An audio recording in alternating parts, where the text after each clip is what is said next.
First of all, I will tell you that I, every morning, start my morning and my day reading the Presidential Daily Brief, the PDB, which contains classified information about threats to our national security and hotspots around the world.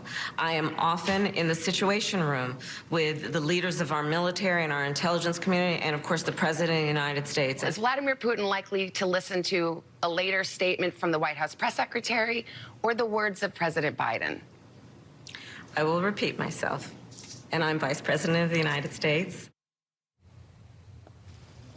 All right. Well, the White House today issuing a flurry of corrections after President Biden yesterday claimed Russia could get away with a, quote, minor incursion into Ukraine. Vice President Kamala Harris tried to clean up the comments during that interview on the Today Show. And after her own performance was called into question, Biden himself actually came out and reversed course. But the controversy has already created a firestorm with Ukraine. New reports tonight of a huge military buildup in Russia near the Ukrainian border. Joining us now to discuss is former Pennsylvania Senator and Newsmax senior political analyst Rick Santorum. Senator, welcome back to the show. For our viewers at home, if you're sitting back tonight, you're having dinner with your family, or you just got home, why are you caring about what's happening right now between Russia and Ukraine? Well, because, you know, all these great wars that we've had in the past have started with little incursions. And it's clear that China and Russia have designs to gather territory, to increase their power, and whether it's Taiwan or whether it's Ukraine, to take over nation states. And you can say, well, it's just one, and we'll leave them alone, then they'll be happy. Well, history has shown that that usually isn't the case. Usually if someone has designs on growing power and influence, they're going to go way, way beyond that. And so it's important, just like we saw in previous great conflicts, to check those people before they get that bloodlust and continue to move forward. So I actually was somewhat pleased that Biden did what he did last night, and here's why: because now he has to be tough. I don't think he would have been. I think if he had answered the question last night the way he should have, which is say, no, we will stand up, I think internally, as you heard, they were probably planning not to do much if there was a limited incursion. I don't think they would have been tough. Now he has no choice but to be tough, and I think that's a good thing for our national security.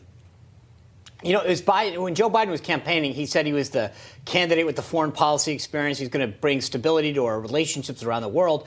Instead, you have Ukraine's president literally at the same time he's making these comments, meeting with our Secretary of State as he's saying that a minor incursion by Russia may not be, that big of a deal. Psaki then goes to clean it up. Harris tries to clean up her cleanup. I mean, I feel like Zelensky, the president of Ukraine, is sitting there on Expedia trying to figure out how to get the heck out of there because he's like, all right, the U.S. doesn't have our back.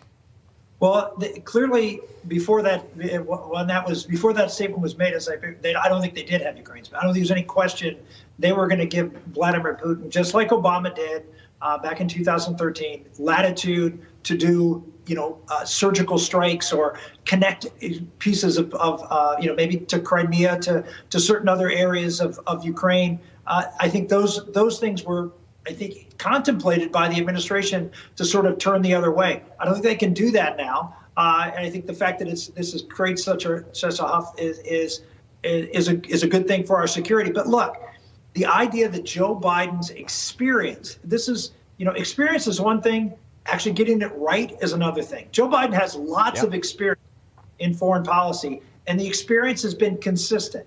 He's been wrong every single time.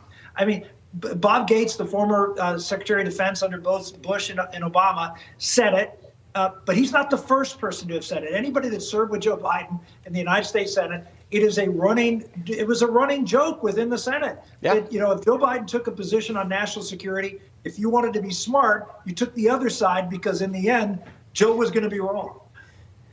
Well, and to your point, it's not just Republicans who are slamming President Biden for his comments. Even Morning Joe, a liberal show, called out the president this morning. Watch. The Biden administration will tell you for 2 hours they did exactly what they needed to do, and it was a success in the end, and we'll let historians debate that. But Putin and Xi and our NATO allies are not debating that right now. They see Joe Biden as weak. Yesterday's press conference did not help. From your standpoint, what is Putin doing right now? Does this enable him more? Or to your point, does this actually help because now we have to be strong? Yeah, again, it was a disaster last night. And the particulars of this particular incursion that I think is coming, it's pretty clear that Putin is intending to do something. I think the particulars in this case, we're sort of up against it and we have to be tough just to save face. But I think it sends a message that this administration is not going to be tough. I mean, we saw Afghanistan and the disaster in Afghanistan. You look at Iran and the disaster that's going on there. You look at the Hutus in Yemen, where we said, we were going to take them off the terrorist list. And what have they done?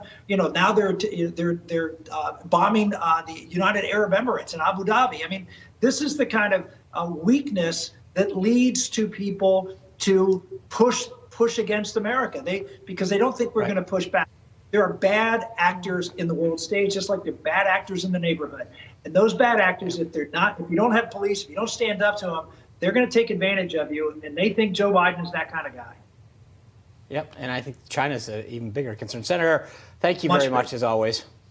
Thank you. After the last election, liberty-minded Americans are facing a difficult question. What do we do now? We do have a plan to stop them.